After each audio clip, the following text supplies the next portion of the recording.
Hi, students. So we have launched a virtual lab based on the instruction given from the UCF IT.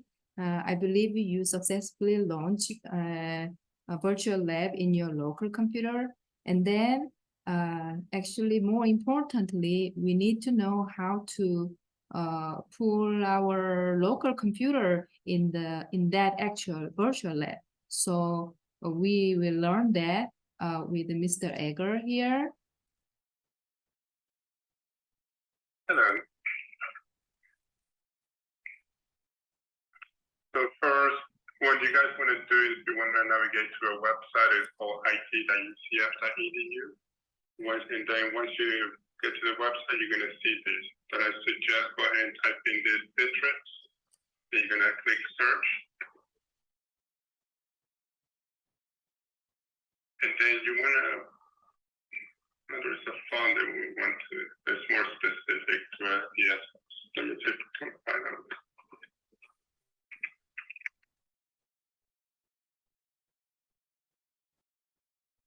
Here's how to open, save, and use files in SPSS on UCF Apps. And delete this document is going to give you step-by-step instructions on how to install Citrix on your device. Like here, I'll give you a few links on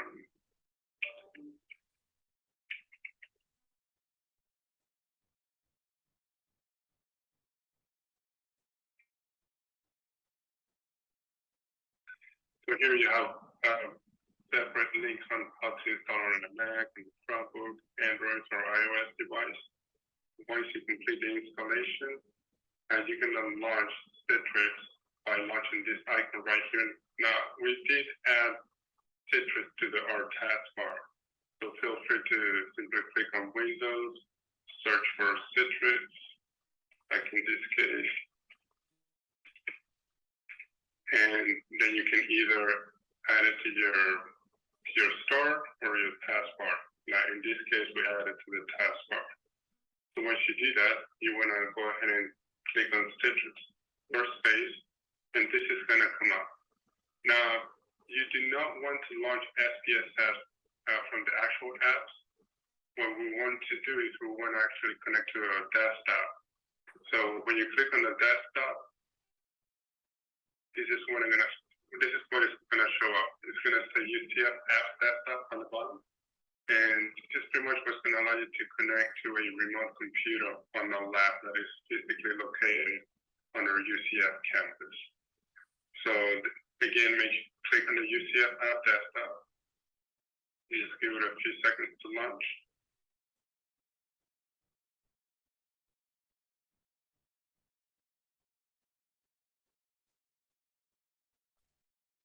And then you want to go ahead and sign in to the website using your student credentials.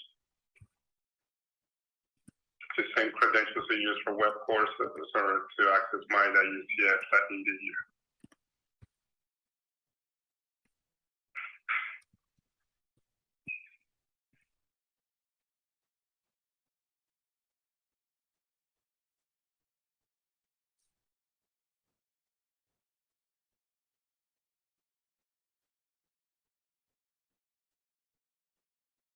So once SPSS launches, then you just want to click on New Database. Then we're going to go ahead and click Open. And this will just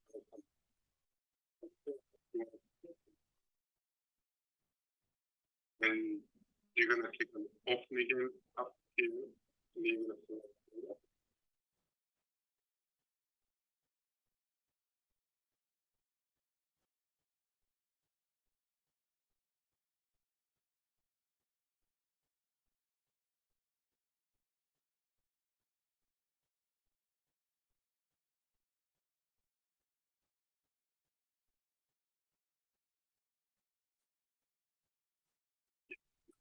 This point,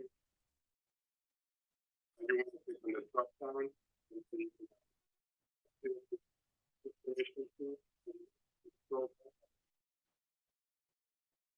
then you want to make sure you select option this C. Now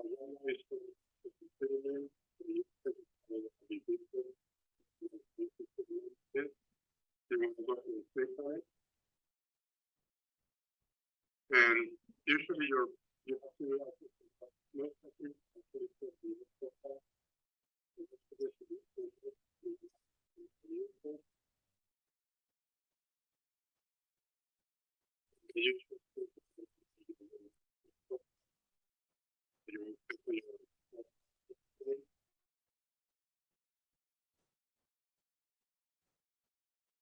now from here you're gonna if you hit on the courses you probably will start with your desktop.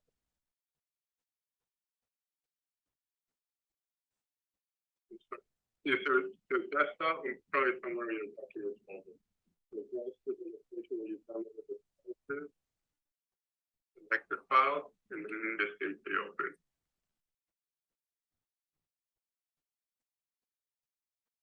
You know what I mean? Okay. Yesterday. Oh, sorry for showing a foreign language here, but this is the structure of the data view. You see the bottom data view.